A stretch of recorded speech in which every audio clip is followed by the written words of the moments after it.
पाकिस्तान के सबसे बड़े और सबसे संसाधन संपन्न प्रांत बलूचिस्तान को लेकर एक बार फिर बड़ा दावा सामने आया। पहले बलूच अलगाववादी समर्थकों की ओर से कथित तौर पर राष्ट्रीय ध्वज और राष्ट्रगान जारी करने की खबरें सामने आई थी और अब सोशल मीडिया पर दावा किया जा रहा है कि रिपब्लिक ऑफ बलूचिस्तान ने अपनी अलग करेंसी बलूची फालूस भी लॉन्च कर दी है। इन दावों ने पाकिस्तान की राजनीतिक और सुरक्षा चिंताओं को एक बार फिर बढ़ा दिया है।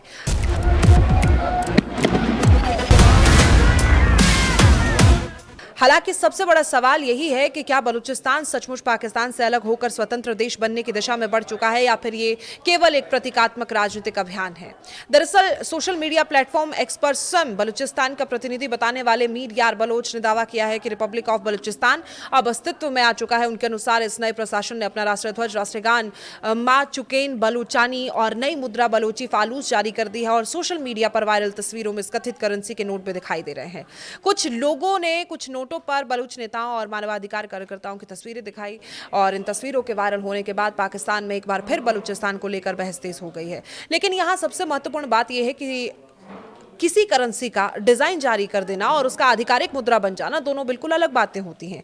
किसी भी मुद्रा को कानूनी मान्यता तभी मिलती है जब उसके पीछे एक मान्यता प्राप्त संप्रभु सरकार, केंद्रीय बैंक, अंतर्राष्ट्रीय वित्तीय व्यवस्था का समर्थन हो। फिलहाल बलूचिस्तान के मामले में ऐसी कोई स्थिति मौजूद नहीं है और यही वजह है कि अब तक ना पाकिस्तान सरकार, न संयुक्त राष्ट्र और न अंतर्राष्ट्रीय मुद्रा कोष, न विश्व बैंक और न ही दुनिया के किसी संप्रभु देश के बलूचिस्तान को एक स्वतंत्र राष्ट्र के रूप में मान्यता दी। इसलिए कथित बलूची फालूस को किसी भी तरह की कानूनी अंतर्राष्ट्रीय वित्तीय मान्यता प्राप्त नहीं है और इसकी कोई आधिकारिक विनिमय दर यानी कि एक्सचेंज रेट तय नहीं है और ना ही किसी बैंकिंग या व्यापारिक व्यवस्था में स्वीकार किया जा रहा है। सवाल उठता है इसके बाद यही कि अगर किसी करेंसी की कोई कानूनी मान्यता नहीं है तो इसे जारी करने का उद्देश्य क्या। देखिए, विशेषज्ञों के अनुसार ये कदम आर्थिक से ज्यादा राजनीतिक और प्रतीकात्मक यानी कि सिंबॉलिक महत्व रखता है। दुनिया के कई अलगाववादी आंदोलन अपनी पहचान मजबूत करने के लिए राष्ट्रीय ध्वज, राष्ट्रगान, संविधान, पासपोर्ट, डाक टिकट, प्रतीकात्मक मुद्रा जैसी चीजें जारी करते हैं और इसका उद्देश्य ये संदेश देना होता है कि वो स्वयं को एक अलग राष्ट्र के रूप में दिखे, भविष्य में स्वतंत्र राज्य बनने का दावा कर रहे हैं। यानी कि अंतर्राष्ट्रीय समुदाय का ध्यान अपनी मांग की ओर आकर्षित करने की एक राजनीतिक रणनीति भी हो सकती है। बलूचिस्तान लंबे समय से पाकिस्तान के लिए सबसे संवेदनशील इलाकों में गिना गया। क्षेत्रफल के लिहाज से भी पाकिस्तान का सबसे बड़ा प्रांत है ये और यहाँ प्राकृतिक गैस, तांबा, सोना, अन्य खनिज संसाधनों का विशाल भंडार मौजूद है।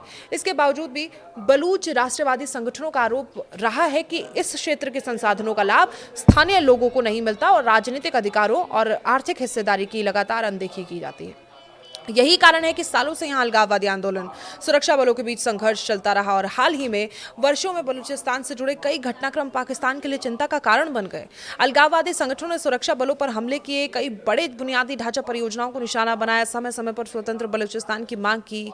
अब राष्ट्रीय ध्वज, राष्ट्रगान और कथित करेंसी जैसे प्रतीकों को सामने लाकर ये संदेश देने की कोशिश की जा रही है कि आंदोलन केवल सशस्त्र संघर्ष तक सीमित नहीं है बल्कि वो एक अलग राष्ट्रीय पहचान स्थापित करने का दावा कर रहा है। हालांकि ये भी उतना ही महत्वपूर्ण है कि सोशल मीडिया पर किए जा रहे दावों और वास्तविक स्थिति में अंतर होता है। फिलहाल ऐसा कोई आधिकारिक प्रमाण उपलब्ध नहीं है जिससे यह कहा जा सके कि बलूचिस्तान में कोई स्वतंत्र सरकार स्थापित हो चुकी है या वहां नई मुद्रा वास्तविक रूप से चलन में है। अंतर्राष्ट्रीय कानून के अनुसार किसी क्षेत्र को स्वतंत्र राष्ट्र माने जाने के लिए घोषणा पर्याप्त नहीं होती, केवल उसके लिए प्रभावी प्रशासन, स्थायी शासन व्यवस्था, निश्चित भूभाग, अंतर्राष्ट्रीय मान्यता, अन्य कानूनी शर्तें आवश्यक होती है। यानी मौजूदा स्थिति में बलूची फालूस को एक प्रतीकात्मक राजनीतिक घोषणा के रूप में देखा जा सकता है, न कि अंतर्राष्ट्रीय स्तर पर मान्यता प्राप्त आधिकारिक मुद्रा के रूप में। लेकिन इसके बावजूद इसका राजनीतिक संदेश बेहद महत्वपूर्ण है। ये दिखाता है कि बलूच अलगाववादी समर्थक अपनी पहचान को लेकर आंदोलन तक सीमित नहीं रखना चाहते बल्कि उसे एक संभावित राष्ट्र के रूप में प्रस्तुत करने की कोशिश कर रहे हैं।